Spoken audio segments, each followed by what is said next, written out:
How do you feel about one human being? How do you feel about Brian Henson in particular? Well, I've never met the man. Well, now's your opportunity because he's actually sitting right behind you here. What? Dog, meet Brian. Brian? Oh, God. This is Dog. Oh, my goodness. Do you know where he has his hand?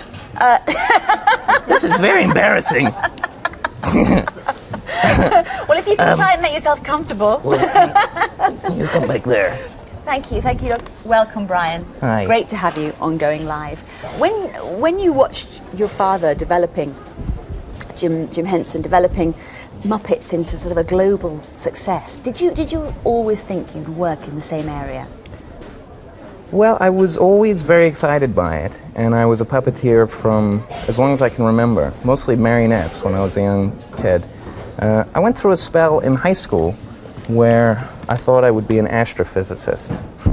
And then, actually, that was what I went into college, as a physics and fine arts major. But I guess it was around when I was 18 that I knew that filmmaking was where I wanted to be. And I was real interested in special effects and performance and puppetry, so I found a nice mixture of all of them. See, I'm beginning to work out how the astrophysics thing fits in. I had the pleasure a few years ago of doing a little scene with Jim and Kermit, and he made it look very simple. It was just him and Kermit and me doing a little scene together. Now, things have really changed around here because we look around and it's a bit like sitting in an astrophysics laboratory. I mean, this whole thing of animatronics. Can you explain what animatronics are? Well, animatronics, as opposed to puppetry, is really just characters with they're biologically believable. You believe that they're living, breathing animals, and what we like to do is take animatronics a step further. We like to use a high stylized design style, but still reproduce the characters in a believable way. The dog is really not very accurate. For instance, he looks mostly like a dog, but his eyes are too big, his brows are too big, his ears are too big, and characters like the dinosaur characters in our new show Dinosaurs, those are very stylized. They're virtually cartoon strip in their design style, and yet they're realized in a very believable way. It's the halfway house between almost like human animals with human characteristics and voices. But the way we do it is using loads and loads of motors, which meant we had to move into a whole new era in figuring out how to perform this stuff. There are 20 to 30 servo motors in most of these. The dog has about 22 servo motors in him. And so we've developed this whole system that enables us to perform these motors. The dog, it's a hand puppet with this control, which is his master expression stick, if you like. I mean, supposing someone came along... This is so embarrassing! Supposing someone came along, like Mr. Bean, and started moving around the wrong one, and suddenly he's like, oh, look at that, I can make his ears wiggle up and down. Would you stop it? This is so embarrassing.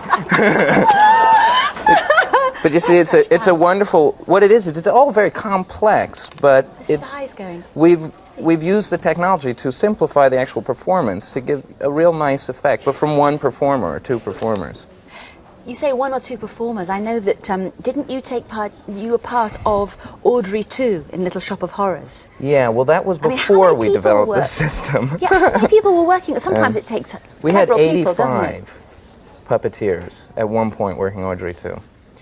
During the song number Mean Green Mother, when all the pods are singing and all the vines are going, there were 85 puppeteers. We had a set built right in the middle of the stage, and there were puppeteers across the roof of the set. There were puppeteers all around the sides, and we had to dig a basement underneath the set, and there were puppeteers solid in there to work that one. Almost like an orchestra, all having to work together to produce the same piece. And then we started thinking it'd be a good idea to develop a computer system that meant that one or two people could do that. How many people operate the Minotaur? Now this is he's sort of putting all sorts of faces behind us, but when you've got the whole body there, how many people? Well, the Minotaur, he's from the Greek myths, and he is the Minotaur in the labyrinth, and it would be one actor inside. We had a very large man inside, and one puppeteer on the outside.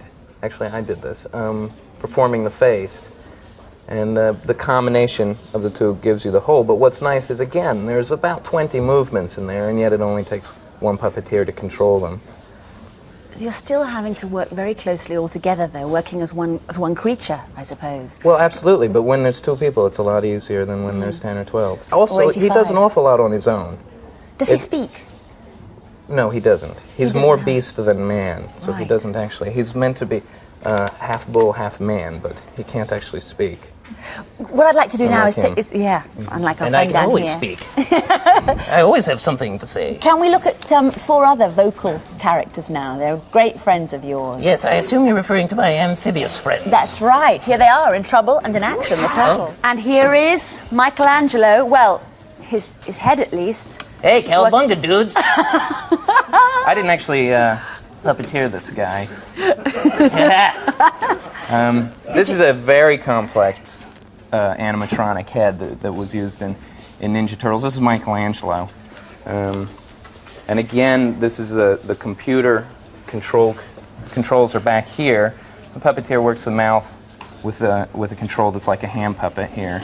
And the face here with the same sort of stick that I had on the dog, which is all the expressions and all. And then we have the actual puppeteers on the movie, although I don't know the system.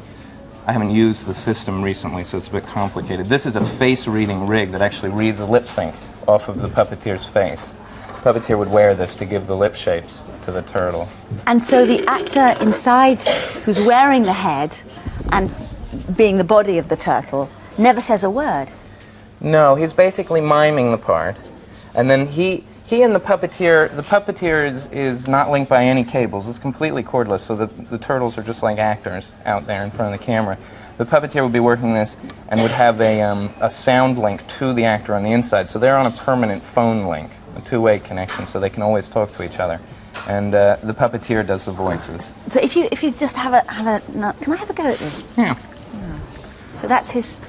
Well, That's his voice there. That's so his the jaw and person his who's upper. operating the jaw, for example, must have to work a long time with the actor before the actor puts the head on, so they can get a kind of telepathy or Yeah. Working on the script and the sort of expressions and it's the amazing, time it's going to take. It's amazing Oh, that's weird. to watch these pairs work. For instance, the pair that work this character are have a look. particularly well linked. Michelin Sisti, who was on the inside, and Mac Wilson puppeteering, they could improvise completely and be in perfect sync. It was really quite amazing. How They would long learn does each the other actor so wearing well. the head have to keep it on his head? Because if we just lift Let's it pull off, and we can have a look inside. Whoops, is it? There we are. Let's get rid of Carefully. this. There we are. If you Have a. Can you get a look inside there? Well, you see, this because is- it is just a complete if you mass pull of that wires. other side open, yeah. Do it carefully. You There see, we are. it's a helmet on the inside that the actor wears.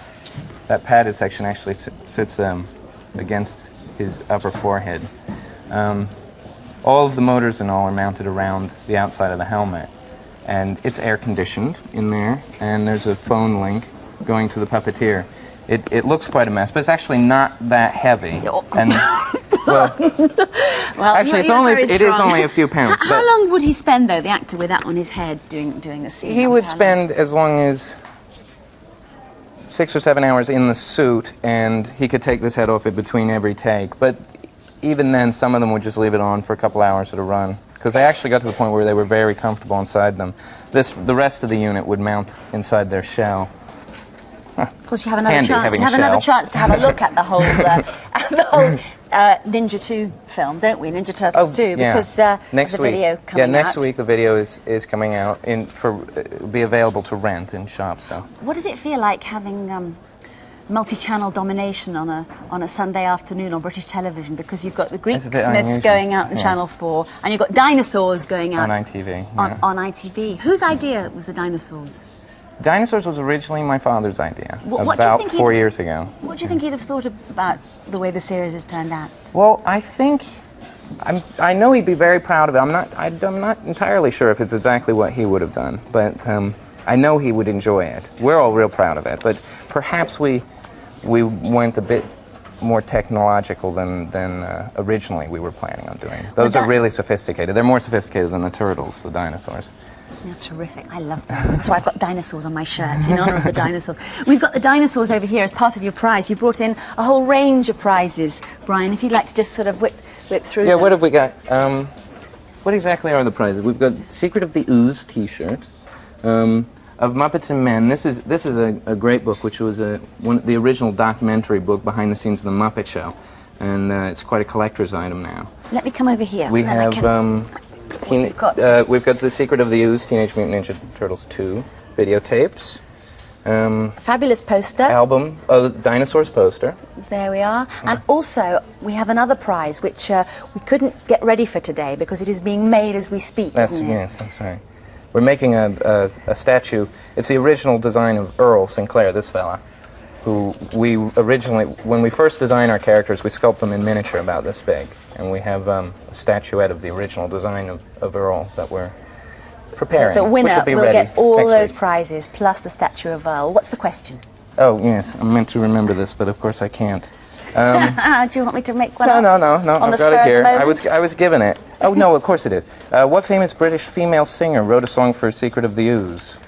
What famous British female singer wrote the song for? Wrote a song for The Secret of the Ooze. Oh, just one. Well, there Oh, were sorry, several. No, there were several Okay. artists. Who were Thank you so much, Brian. Best of luck with all your projects. It's great for you to bring them all in this morning. Sure. Thank you. Thanks very much. Thank you.